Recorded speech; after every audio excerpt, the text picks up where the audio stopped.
जय सिया राम। तो अब तक की हमने कथा में श्रवण किया कि किस तरह हनुमान जी की भक्ति से सबको उपदेश मिला कि कुछ पत्थरों को, मणिमाल को ना चाहकर हमें तो प्रभु को चाहना चाहिए, उनके चरणारविंदों की भक्ति करनी चाहिए। अब ऐसे ही राज्याभिषेक पूर्ण हुआ। बहुत काल तक, बहुत समय तक सभी मित्र, सभी वानर, सुग्रीव जी, विभीषण जी वहीं पे रहे। खूब राम जी का सानिध्य उन्हें प्राप्त हुआ। और हमारे राम जी संकोची नाथ वे कभी कह भी नहीं पाए कि आपको अपने राज्यभार भी संभालना चाहिए। परंतु जब रहते रहते 6 माह बीत गए, तब राम जी ने एक दिन सबको बुलाया और बहुत प्रेम से समझाया कि अभी अभी युद्ध हो के चुका है और सबका नया राज्य। सुग्रीव जी को तभी राज्य मिला था कुछ समय पहले। विभीषण जी के तो लंका में अब इतना युद्ध हुआ और वहाँ सब अव्यवस्था थी। तो राम जी ने सबको बड़े प्रेम से समझाया कि अब कुछ समय के लिए आपको अपने राज्य में जाना चाहिए और वहाँ की व्यवस्था संभालनी चाहिए, क्योंकि सब प्रजा दुखी हो रही होगी। उसके बाद आप संभाल के फिर पुणे आइएगा। अब किसी का मन तो था ही नहीं राम जी को छोड़ के जाने का, लेकिन अब राम जी तो उचित बात ही कह रहे थे, क्योंकि वरना राज्य कैसे चल पाता जब राजा ही नहीं है और तभी युद्ध होके चुका है। तो बहुत समस्या की बात थी उनकी प्रजा के लिए। तब राजा राम जी ने, भरत जी ने सबका खूब आदर सत्कार किया और सबको विदाई दी। पर उनके लाडले प्यारे हनुमान जी, वो तो राम जी को छोड़ के कैसे जा सकते थे। हनुमान जी सबसे कोने में थे, बहुत दुखी थे कि कहीं राम जी मुझे भी ना भेज दें। एक तरफ से तो राम जी की भी इच्छा थी कि ये मेरे प्यारे से हनुमान जी कहीं ना जाएं। अब हनुमान जी कैसे कहते। तो फिर भी अब क्योंकि उन्होंने सूर्य नारायण को वचन दिया था ना कि हमेशा रक्षा करेंगे, लेकिन अब कोई वहाँ पे संकट भी नहीं था सुग्रीव जी पे। तो हनुमान जी ने बहुत प्रेम से सुग्रीव जी के पास गए और उनसे बोला कि क्या मैं थोड़े दिन और राम जी के पास रुक जाऊँ। अब सुग्रीव जी जानते थे हनुमान जी के भाव, वो कितनी भक्ति करते हैं, कितना प्रेम करते हैं श्री सीताराम जी से। तो उन्होंने सहर्ष स्वीकृति दी और कहा कि आपको अब हमारे साथ आने की कोई आवश्यकता नहीं। आप खूब प्रेम से राम जी की सेवा कीजिए। आप तो बड़भागी हैं जो राम जी आपको अपनी सेवा में स्वीकार कर रहे हैं, वरना हम सबको तो वापस जाना पड़ रहा है। हनुमान जी तो बहुत खुश, राम जी भी बहुत खुश और सबको विदाई दी गई। और हनुमान जी अब सदा सदा के लिए अपने माता पिता, अपने श्री सीताराम जी के पास ही रुक गए। अब वहाँ नित्य नई लीलाएं होती। हनुमान जी खूब सेवा करते राम जी की और पूरे महल में खूब वही सब करते जिससे माँ को और राम जी को प्रसन्नता हो। ऐसे ही अब हनुमान जी तो हर कक्ष में प्रवेश कर सकते थे। ऐसे ही एक बार माता श्रृंगार कर रही थी, तो हनुमान जी दूर से देख रहे थे कि माता ने श्रृंगार करते हुए अपनी मांग में सिंदूर भरा, सिंदूर धारण किया। अब हनुमान जी को बड़ी उत्सुकता हुई कि ये क्या है, लाल लाल सा है और ऐसे बालों में क्यों लगा रही है माता। अब हनुमान जी सरल सा भाव कि वो माँ के पास पहुँचे और बोला, माँ आप ये क्या लगा रही हैं, बालों में क्यों लगा रही हैं। माँ ने भी बहुत सरल स्वभाव में बोल दिया कि पुत्र ये सिंदूर है और ये हम आपके प्रभु की प्रसन्नता के लिए लगाते हैं। इसे देख के वे बहुत प्रसन्न हो जाते हैं और उनकी आयु में भी वृद्धि होती है। माता ने अब समझा दिया। और कैसे समझाती है हनुमान जी को। तो हनुमान जी तो ये सुन के बड़े प्रसन्न कि अरे वाह, ये तो बहुत जादुई चीज है कि इसे लगाते ही प्रभु इतने प्रसन्न हो जाते हैं। तो माँ ने तो सिर्फ एक चुटकी लगाया है, मैं तो बहुत सारा लगाऊंगा जिससे प्रभु और ज्यादा प्रसन्न हो जाए और उनकी आयु भी बहुत बढ़ जाए। अब गए वे भंडार गृह, वहाँ तो सिंदूर निकाला, घी में अब लगाया तो वो लगे ना, गिर जाए शरीर पे से। तो अब उन्हें लगा कि क्या किया जाए। पास में ही घी का पीपा रखा था, तो उन्होंने अब सिंदूर थोड़ा उसमें गिरा, वहाँ से उठा के लगाया तो टिक गया सिंदूर। अब तो हनुमान जी ने बढ़िया से सिंदूर लिया और घी में घोटा और अपने पूरे अंग में सिंदूर लगा लिया और इतने प्रसन्न हुए कि अब तो मुझे देख के ना राम जी सबसे ज़्यादा प्रसन्न हो जाएगी, उनकी आयु तो बहुत ही बढ़ जाएगी। बड़े खुश होकर बहुत ही खुशी में राज दरबार पहुँचे। राज दरबार में तो सब देख के उन्हें बहुत हंसी, उन पे अट्टहास करने लगे कि ये क्या लीला है हनुमान जी की। अब सब हंसे। राम जी ने देखा, राम जी भी बड़े प्रसन्न कि ये लीला क्या कर रहे हैं हनुमान जी। अब राम जी को हंसता देखकर, माँ को हंसता देख, माँ थोड़ी चकित भी थी लेकिन सोच रही थी कि क्या लीला है। हनुमान जी तो बहुत खुश कि मेरे प्रभु को इतना हंसते हुए तो मैंने कभी नहीं देखा। कि राम जी मंद मंद तो मुस्कुराते हैं, लेकिन इतना खिलखिला के हंस रहे हैं आज तो। हनुमान जी तो बहुत ज़्यादा प्रसन्न कि माँ ने सही बोला था, ये सिंदूर तो जादुई पुड़िया है राम जी को हंसाने की। अब तो वो बहुत खुश और इतने प्रेम विवल कि मेरे प्रभु सबसे ज़्यादा प्रसन्न है। अब राम जी ने पूछा कि पुत्र, लीला का उद्घाटन करो कि ये क्या लीला है, क्यों लगाया है आपने ऐसा। कह रहे प्रभु बस मुझे पता लग गया, ये जादुई पुड़िया है सिंदूर तो। राम जी ने कहा कैसे। कह रहे माता ने बताया कि माता के सिंदूर लगाने से आप बहुत प्रसन्न होते हैं, आपकी आयु भी बढ़ती है। और माता तो थोड़ा सा ही लगाती थी, क्योंकि उन्हें राज दरबार में भी आना है तो फिर कैसे लगता ना।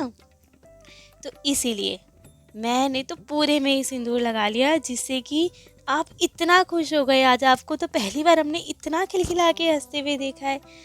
अब तो उनके ये भाव सुन के राम जी के नेत्रों में आंसू आ गए। वो तो इतना भावुक हो गए कि हनुमान जी के कितने सुंदर भाव है। वो मेरी प्रसन्नता के लिए कुछ नहीं सोचते आगे कि मैं कैसा लगूंगा या क्या करना उचित है, क्या अनुचित है, क्या सही है। बस मैं प्रसन्न हूँ तो वो ये लीला भी करने को तैयार।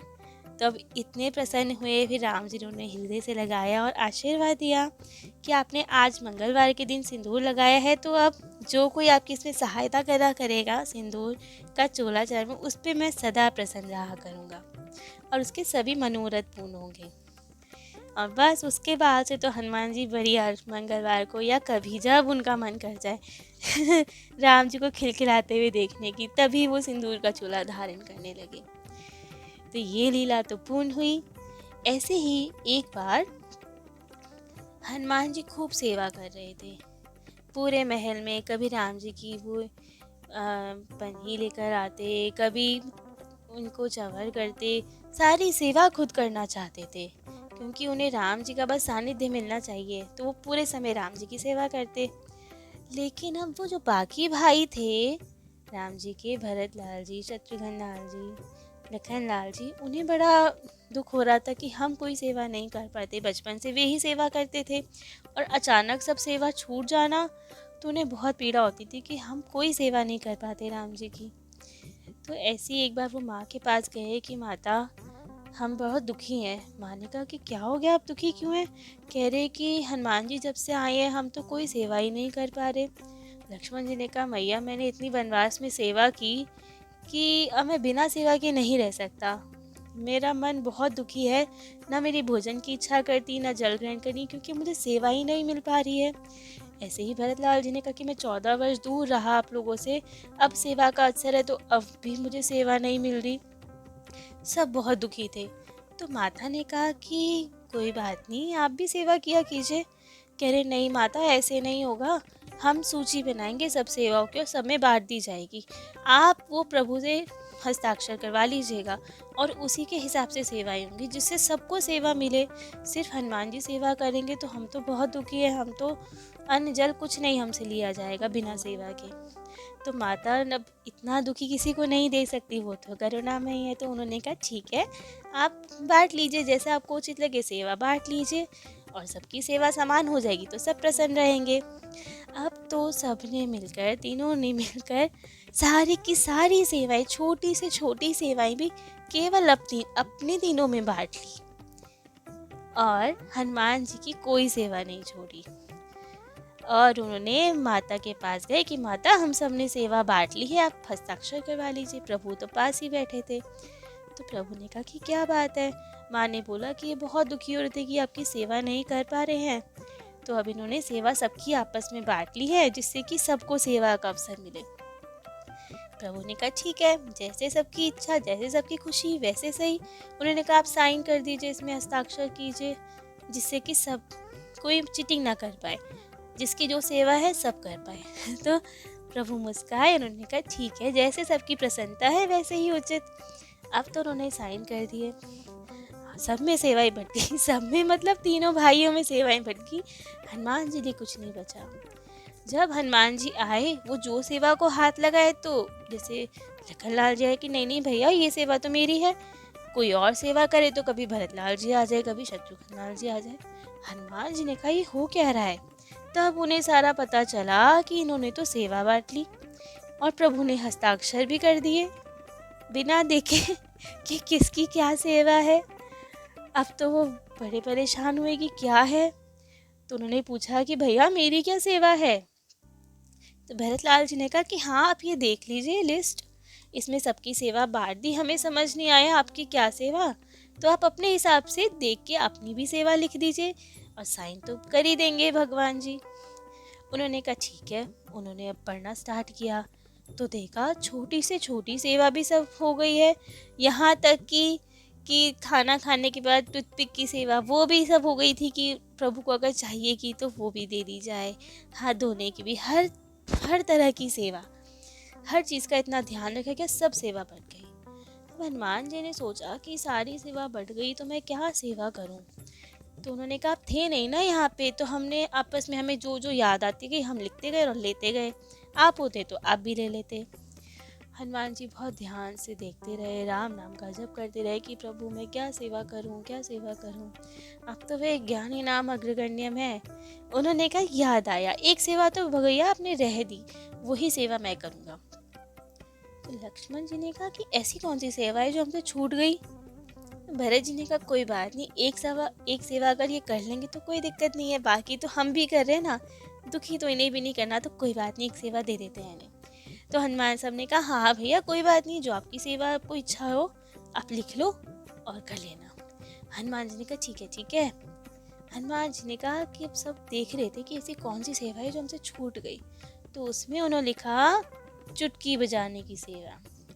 तो उन्होंने कहा ये कौन सी सेवा होती है। हनुमान जी ने कहा अरे नहीं, अब वो हमारे राम जी इतने नाजुक है कोमल से हैं, अब उबासी उन्हें आएगी जम्हाई आएगी तो चुटकी बजाने के लिए भी क्यों उन्हें हाथ उठाना पड़े, मैं बजा दिया करूँगा उनकी जगह पे।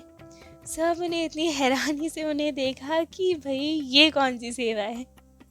लेकिन हनुमान जी तो हमारे हनुमान जी, उन्होंने कहा कि हाँ ये वाली सेवा तो मैं करा करूँगा। किसी को कोई एतराज़ नहीं था कि ठीक है एक सेवा ले रहे हैं तो कोई बात नहीं। अब तो ये एक सेवा क्या, ये तो सर्वोपरि सेवा बन गई। पहले तो राम जी के चरणों में बैठते थे, ध्यान केवल चरणों में था, कोई कुछ भी करे सेवा करे उनका ध्यान वहीं रहता था। अब तो चरणों से हटकर उनका पूरा ध्यान सदैव उनकी मुख की ओर, हमेशा प्रभु के दर्शन मिलते थे उन्हें, खूब निहारते थे, बिल्कुल सन्मुख रहते थे। क्यों, कभी भी उबासी आ जाए तो सेवा नहीं छूटनी चाहिए।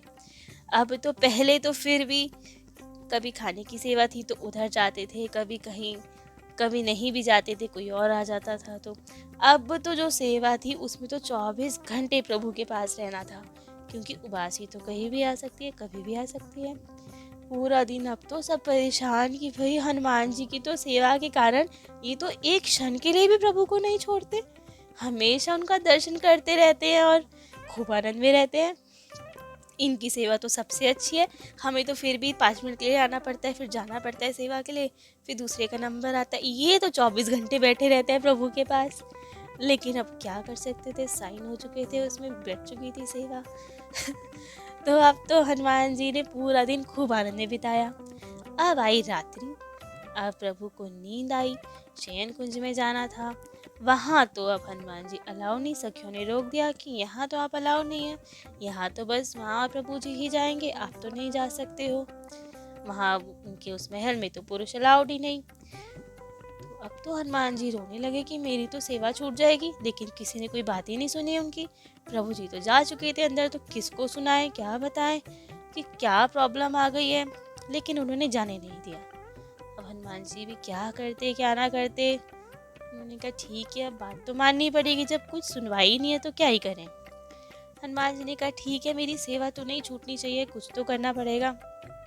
हनुमान जी चल गए महल के अटारी पे और खूब बढ़िया से आराम से धीरे आवाज़ में, जिससे प्रभु के निद्रा में बाधा ना आए, खूब प्रेम से कीर्तन करने लगे श्री सीताराम नाम का, और चुटकी बजाने लगे कि कभी प्रभु को उबासी आए तो चुटकी काम आती रहेगी। हमेशा ही अगर चुटकी बजाते रहेंगे तो सेवा नहीं छूटेगी, उबासी आए चाहे ना आए काउंट हो जाएगी। अब हनुमान जी चुटकी बजा के खूब आनंद से कीर्तन करने लगे। वहाँ प्रभु तो अंतर्यामी, उन्हें लगा कि मेरा प्यारा सा भक्त है चुटकी बजा रहा है, जबकि उसकी सेवा वही है, तो मेरे भक्त की चुटकी ना वेस्ट जाए, क्योंकि चुटकी तो तभी बजाते जब मैं उबासी लेता हूँ। अब ये चुटकी इनकी वेस्ट ना चली जाए कि मैंने तो बासी ली नहीं, चुटकी बजाने वेस्ट हो जाएगी उनकी सेवा। अब अपने भक्त का इतना परिश्रम चुटकी बजाने का कैसे वेस्ट जाने देते राम जी। राम जी उबासियाँ लेने लगे। अब कीर्तन की वहाँ धुन बढ़ी, उनका भाव बढ़ा, तो और वो तेज तेज कीर्तन करने लगे, तेज तेज चुटकियाँ बजाने लगे। राम जी अब ज़्यादा उबासी लेने लगे। अब तो जो धार लगी उनकी चुटकियों की, खूब नाच नाच के वो कीर्तन कर रहे थे और चुटकियाँ बजा रहे थे। यहाँ अब उबासियाँ लेते लेते इतनी स्पीड हुई चुटकियों की कि राम जी का तो मुँह खुला ही रह गया, क्योंकि बंद होने का अवसर ही ना मिले, इतने में तो चुटकी बज जाए। तो अब राम जी का मुँह खुला ही रह गया। अब तो माता ने देखा कि ये क्या हो गया, अब मुँह खुला ही खुला रह गया। तो अब नेत्रों से आंसू बहने लगे कि अब क्या करें। माता परेशान कि प्रभु को क्या हो गया, ये किसी उपचार से मुख बंद ही ना होए। सब कौशल्या माता की कई माता सबको बुलाया गया, सब भैयाओं को बुलाया गया, सबने उपचार कर लिया, वैद्य को बुलाया गया, लेकिन किसी को समझ ही ना है ये क्या हो रहा है। तब अंत में गुरु वशिष्ठ जी को बुलाया गया कि गुरुदेव कुछ हो गया है, प्रभु को समझ ही नहीं आ रहा कि क्या हो गया, इनका मुख तो बंद ही नहीं हो रहा, आंखों से अश्रु बह रहे हैं, तो कुछ कीजिए, कितना कष्ट मिल रहा है प्रभु को। गुरु वशिष्ठ जी ने कहा कि समझ तो नहीं आ रहा है क्या हुआ है, कुछ हुआ क्या आज। तुमने कहा ऐसा तो कुछ भी नहीं हुआ, सब अपनी सेवा कर रहे थे, हम तो शयन कुंज में चले गए थे, तब तक तो प्रभु ठीक थे। तो गुरु वशिष्ठ जी ने देखा कि हनुमान जी कहाँ है। हनुमान जी तो प्रभु का साथ कभी नहीं छोड़ते, सब यहाँ हैं, तो इनके प्रिय हनुमान जी कहाँ हैं। तब सबको याद आया कि हनुमान जी आ रहे थे यहाँ पे, और सखियों ने बताया कि हमने उन्हें भेज दिया वापस, क्योंकि यहाँ वो अलाउ नहीं थे। तब सबको लगा कि हनुमान जी अलाउ नहीं है तो वो दुखी होंगे, तो है कहाँ लेकिन वो। तब जब ढूंढा गया तो पता चला वो तो अटारी पे चढ़ के बढ़िया से कीर्तन कर रहे थे, चुटकियाँ बजा बजा के। तब उन्हें तुरंत बुलाया गया कि आप आइए, प्रभु जी की तबीयत खराब है, उनका मुख बंद नहीं हो रहा। अब हनुमान जी घबराए हुए आए कि क्या हो गया। अब हनुमान जी घबराए तो उनकी चुटकियाँ बंद हो गई, कीर्तन बंद हो गया। चुटकी बंद हुई तो प्रभु का मुख भी बंद हुआ। तब सबको लगा रे हनुमान जी के आती कैसे मुख बंद हो गया। तब गुरु वशिष्ठ जी ने रहस्य खोला, उन्होंने बताया कि ये क्या लीला हुई कि इनसे सेवा छीन ली गई, तो चुटकी की सेवा मिली और अपने भक्त की वो सेवा व्यर्थ ना जाए, इसलिए प्रभु की ये लीला हुई। तब माता जानकी ने हनुमान जी के सर पे हाथ रखा, प्रभु ने उनके सर पे हाथ रखा, और माँ ने अपने लाडले हनुमान जी से कहा कि पुत्र, अब तुमसे तुम्हारी सेवा कोई नहीं छीन सकता। तुम ही हो जो सबसे अधिक प्रेम से हमारी सेवा करते हो, सबसे बड़े अधिकारी तुम ही हो। तो तुम मेरे पुत्र हो, तो मेरे पुत्र की सेवा अब कोई नहीं छीन सकता। तो हनुमान जी को सारी सेवाएं वापस मिल गई। भरत लाल जी, लखन लाल जी, शत्रुघ्न लाल जी, वे भी सेवा करते थे, लेकिन सर्वोपरि तो हनुमान जी सेवा के लिए, कि उन्हें कोई कुछ नहीं कह सकता था कि राम जी से दूर हो जाओ या सेवा मत करो, क्योंकि राम जी के प्रिय, वो सबसे प्रिय तो हनुमान जी ही हैं। तो इसलिए दोनों ने उनको आशीर्वाद दिया, माँ ने, राम जी ने, कि अब तुम हमारी सेवा में सदैव रहेंगे। तो ये थी हमारे प्यारे से हनुमान जी की खूब आनंदमयी लीलाएं, जिससे राम जी को खूब सुख मिला। वे सदैव ही श्री सीताराम जी को खूब सुख देते। जय जय श्री सीताराम। आगे की कथाएं अगली बार श्रवण करेंगे। जय सिया राम।